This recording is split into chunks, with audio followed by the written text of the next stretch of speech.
Hi guys, I'm back same night, and yeah, that was a long recording. So basically I am um following it up with another one because there's some points that I needed to make that I didn't make in that one, and I felt they were really important.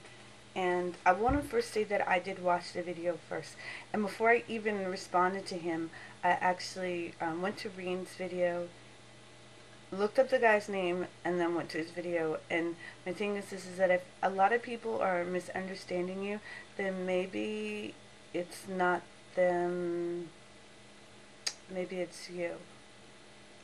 And maybe taking a look at your video a couple of times before you publish it, or maybe getting a second opinion about it would be wise, to see if your message is coming across clearly.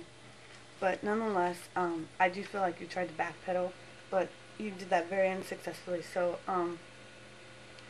I just came from a club when I had that beanie on, and I was really trying not to do it with my hair, but then I realized that beanie is like really hot, so I took it off. I do have makeup on because I'm too lazy to wash my face. So yes, I'm going to bed with makeup on.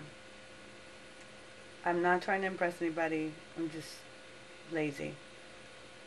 Okay. Anyways, there's a couple of things I want to add real quick. One, I forgot the Korean War, and I feel like that's a very important war that also established the, that increased the amount of interracial dating between Asian women and non-Asian men.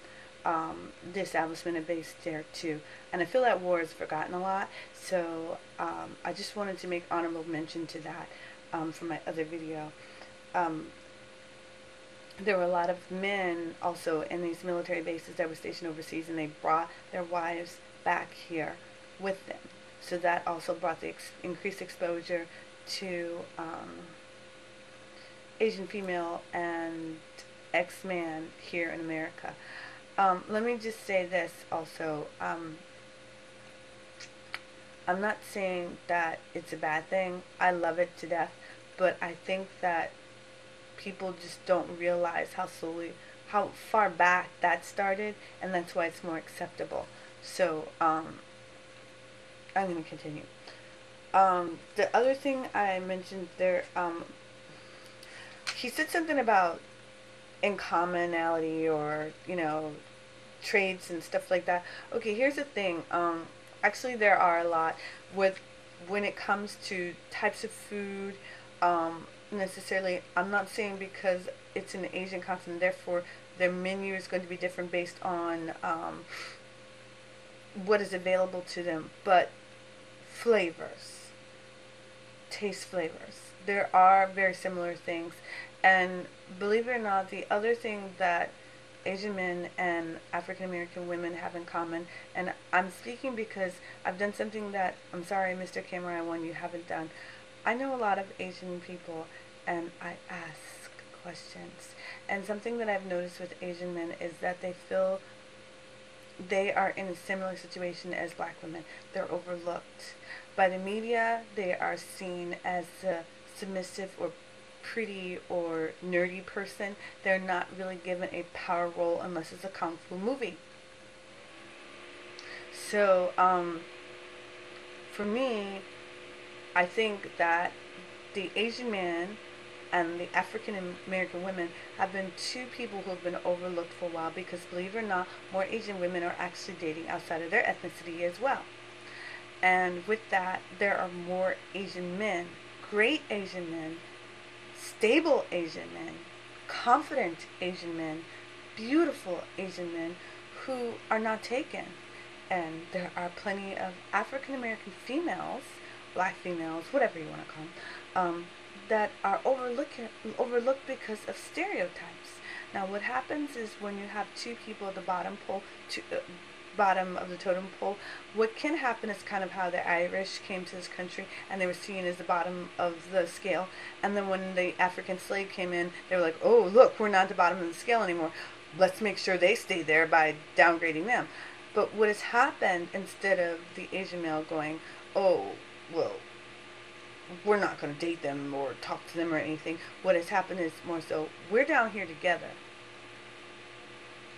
Let's get to know each other and bring each other up. So I'm sorry you can't comprehend that. So sometimes opposites do attract, and this is something that really disturbed me. Okay, there are a couple of things you mentioned in your video, Mr. Camera One, where you were talking about basically how opposites don't attract and you don't have something in common. Well, sometimes people like that, and that is what brings the curiosity, and then once they're there, they find this very enlightening and interesting person, and they learn from them. So on an educational level, that sometimes may be what caused it, not just a curiosity thing where it stays curiosity. I wonder how they feel, if they are different inside than than Asian women. It's more so a, this woman is intriguing or this guy is intriguing, and now that I've met them, I'm attracted to them because now I've gotten to know them. That happens. I don't know if you know that. So that's addressing that. So the other part of that is you said something about that women don't act black. Now there's a couple of things I need to answer about this because this is just irking my freaking nerve. One, I've been told I don't act black, and that's fine. I act like me. And do you know what I act like? A product of my environment. People do not act their race. They act a product of their environment. So when you say that, it really shows your education or culturally diverse level. It's not very impressive. I'm sorry. I'm being frank and I don't care. You act black because you stay around all black people. Okay, well, here's the question. Whose fault is that? And why do you stay around all black people? Because I find that a lot of times when you live in a neighborhood where it's all mostly one ethnicity, it brews and burrs ignorance and fear. That's why little towns like Friendly, Texas, and other little bumfuck towns out there that are all one ethnicity, they brew ignorance because there's a lack of exposure. And in a way, this is how Asia was for a very long time too, because of nationalism. So you have these little towns in the United States that form some form of nationalism. You know, the real Americans, and they don't have exposure to other ethnicities. Therefore, there is an extreme difference on that. But they act a product of their environment. And in a way, even though that's ignorance, it's also a form of naivety. So when you go and look at the same thing with Asian countries, basically it's nationalism there too that also caused them to be separated from exposure to certain things too. So just a little education would have helped on this. Just a little reading or interviewing people.